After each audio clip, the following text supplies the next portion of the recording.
Everything we do is going to be about winning. Okay, we're going to learn to do things the right way, and that's the only way we're going to do them. Because if it doesn't help us, we're not doing it, man. That's just as simple as it gets. Win the Super Bowl. That's I good. mean it too. You know, one of the things that the only reason you become a head coach in this league, in my opinion, is to win. That's it. That's the bottom line. If you do it for any other reason, you're wrong.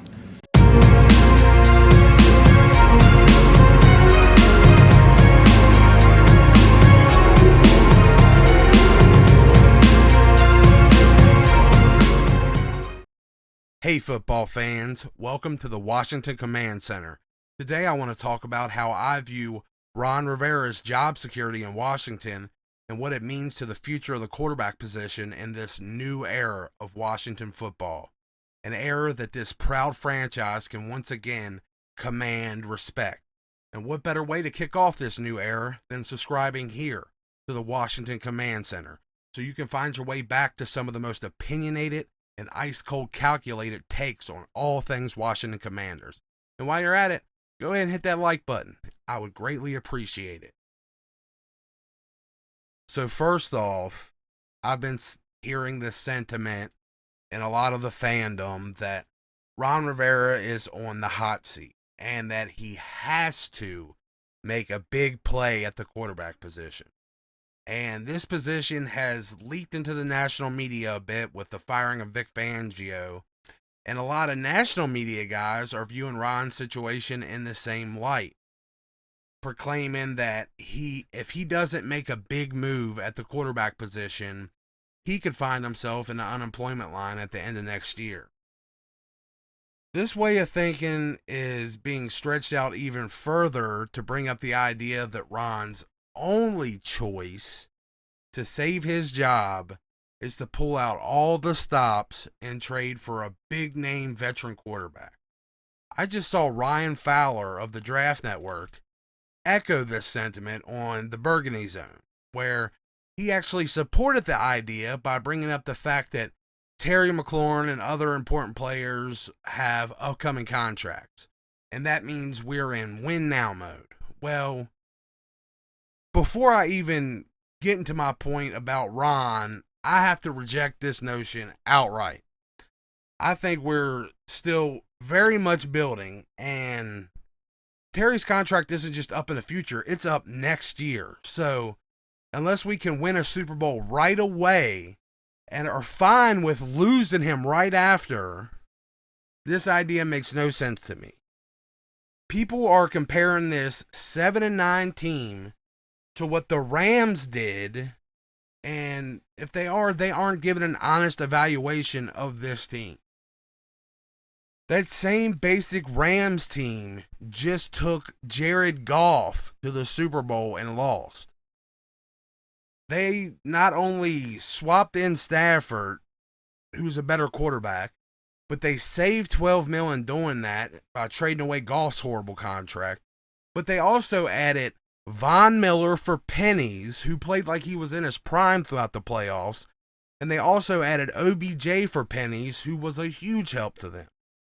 So to think that we are equal to the Rams in some way and just bringing in one of these quarterbacks puts us in a similar position is nuts. Not to mention the sheer luck and uniqueness of the situation the Rams found themselves in with Von Miller and OBJ. Like, it just makes it completely unrealistic to try to follow the Rams blueprint. Not to mention, bringing in one of the top paid quarterbacks destroys our chances of hanging on to guys like Terry. But not to get sidetracked completely, back to Ron's job security. I think everyone is looking at this in completely the wrong light, trying to make an apples to apples comparison of Ron and Vic Fangio or other coaches that have been fired after only 3 years. Ron is not only here to coach a winning team, Ron was brought into a franchise in complete disarray, in need of having its culture rebuilt from top to bottom. Ron is here to add a face of respectability to an organization mired in controversy. Ron's product on the field is the absolute last thing being judged. I don't think he'll be evaluated at all until after the 5 years of his contract ends. I know a lot of us don't want to hear that, but I think it's true. Ron's job is more important than wins and losses. He's here to counterbalance or to be damage control for all that's going on with Dan Snyder. Ron's also quite possibly the most powerful minority coach in the league. He has a level of control of this team that's rivaled only by Bill Belichick's control of the Patriots. Ron's also a member of the NFL competition committee, where he's one of only 4 coaches in that committee. And in a roundabout way, that adds even more value in the fact that it gives the team input on NFL rulemaking. I don't think Ron's job is just to improve our wins and losses, even though I think he will. I think he's Dan Snyder's proof that he's trying to do better as an owner from a respectability and culture standpoint. And the wins and losses the wins will come, as we go from him reestablishing this culture. And with that, I firmly believe he has the full 5 years no matter what. Dan knows firing Ron would not only throw away his shield, but brighten the target he already has painted on him. I think Ron's found himself in another long-term position like Carolina, where we could get our first truly long-term coach we've seen in the Dan Snyder era. And Ron could become a fixture at coach for possibly the next 10 years, with a chance to move off the field to a purely GM role in the future. I think Ron's here long term, especially when he gets to winning, which I honestly think we are on the way to. Even if Dan gets past these allegations, his best chance at redemption as an owner is tied directly to Ron Rivera and his ability to rebuild this team's culture and respectability. That all comes from building a sustainable winning culture, not loading up, going all in, and shooting your shot in win now mode. That is not what he is here for. Fans and pundits both need to look past the on-field results and understand all of that. And with all of that actually being a very unique position, I think Ron has absolutely every possible avenue available when it comes to the quarterback position. Be it that big trade that people are calling for, or signing one of the free agents that they expressed interest in trading for last season, like Mitch or Mariota, or finding their franchise quarterback in the draft. Ron has the freedom to do what he deems best for the team. And with his duties of building up this culture, I think he'll address the need in the draft. Drafting a young quarterback gives you that all-important 5-year rookie deal. And that allows you to have the cap space to take another huge step in culture building by being able to sign your homegrown talent when it comes their time.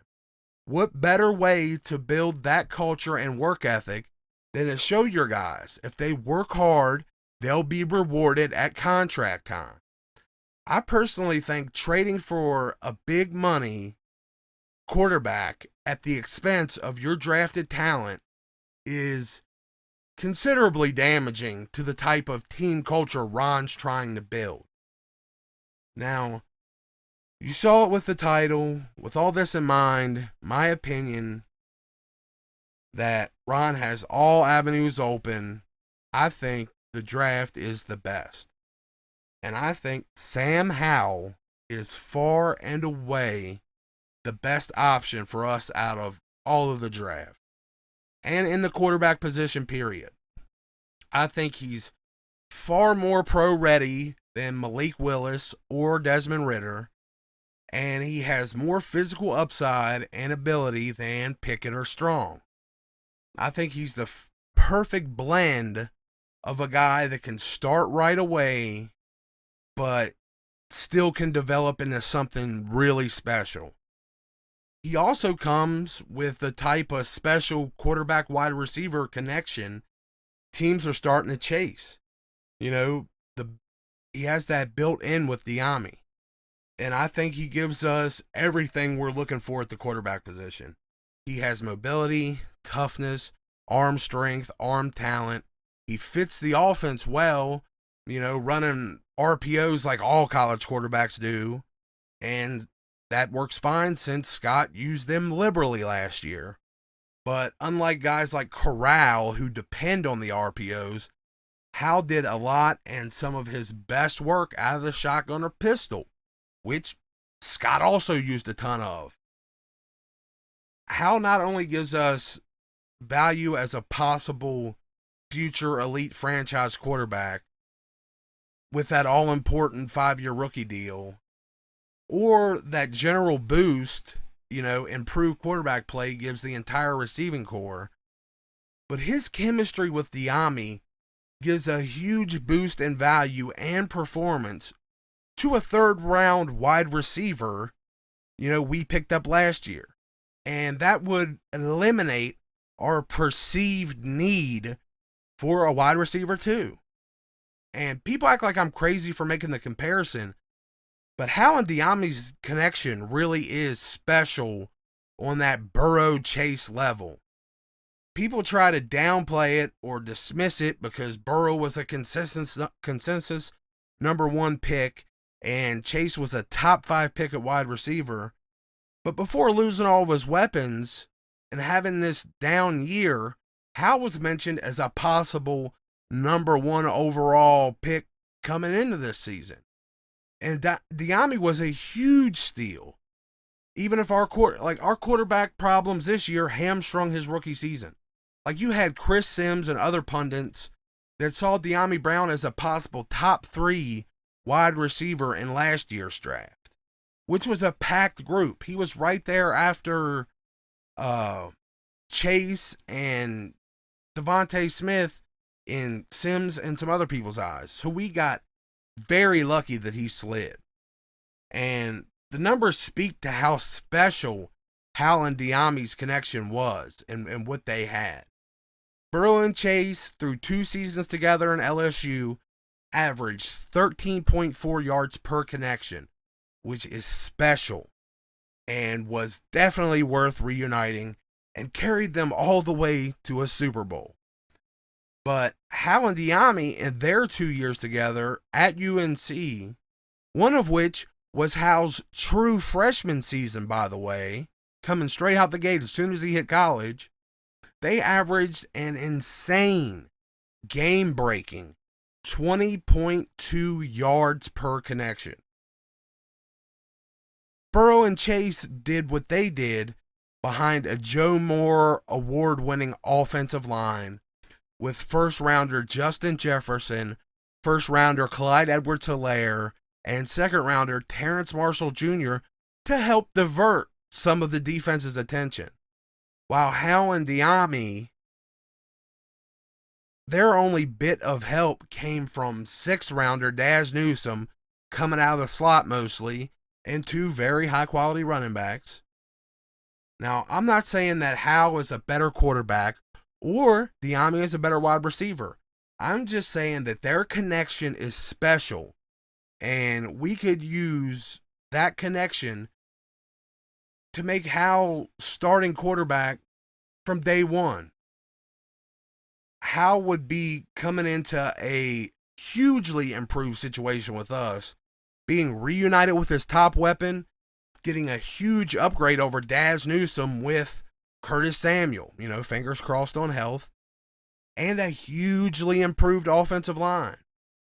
He also would have a running back in Antonio Gibson that kind of combines some of the best traits he had with Javonte Williams and Michael Carter. Tackle breaking, speed, and pass catching potential. And then he gets this huge upgraded tight end. He never really had a great group of tight ends to work with. He'd have a decent set here. Then Terry McLaurin, an absolute bonus. The most elite wide receiver on our team would just be gravy for him. Howell has the mobility and the arm to keep the play alive and then take advantage of all our deep speed. So, in my opinion, I think he would be perfect for this team. People like to make these lazy, superficial comps of Howell, comparing him to Baker Mayfield. And just because they look like they could be related. But when it comes to play style and ability, Mike Renner at PFF hit the nail on the head with his comp. Russell Wilson, the 33-year-old quarterback, a large group of, Commanders fans would like us to trade multiple first-round picks and pay a crippling amount of money for. How very much stacks up to him. So with how we get a player with a lot of similar potential, ability, and play style of Wilson for one first-round pick and a fifth of the money. 1 year of Russ's contract would pay the next 5 years of Howell's services. I think Howell and Russ match up very well as elite quarterbacks and running back bodies, along with running back mobility, contact balance, toughness, and the cannon arms that they both have. Now, we could look at them as, being comped to Russ, or we could start adding qualifiers to the comp, like people like to do to try to make things fit that don't really fit. Imagine adding a rocket arm, durability, tackle breaking, accuracy, ball placement, and way better decision making to Taylor Heineke in this offense. Basically take everything good that Taylor brought to this offense, then give him all the traits he was missing.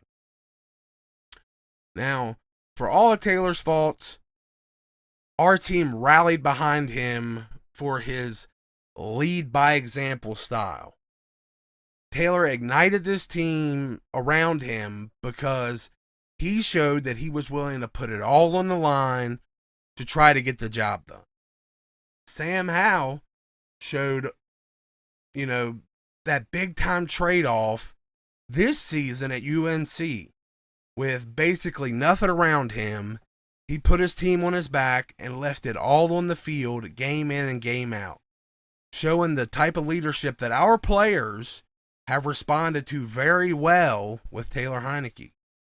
And where Taylor and the team here fell short usually because some of Taylor's physical limitations and not his lack of moxie, UNT fell short for the lack of team around Howell. And like I mentioned before, Howell has all the physical tools, skills, abilities to overcome where Taylor fell short. And I think that gives Washington the perfect guy to take command of this team and command respect from the rest of the league. So let me know what you guys think. Is Ron on the hot seat? Does he got to go with a big trade? Or does he have the type of job security to keep building this team through the draft, doing it the right way? Let me know who you want to see under center as our first franchise quarterback of the Commander era. And please don't forget to hit that like button, subscribe, turn on that noti bell so you can find your way back here to the Washington Command Center where we command greatness. Peace.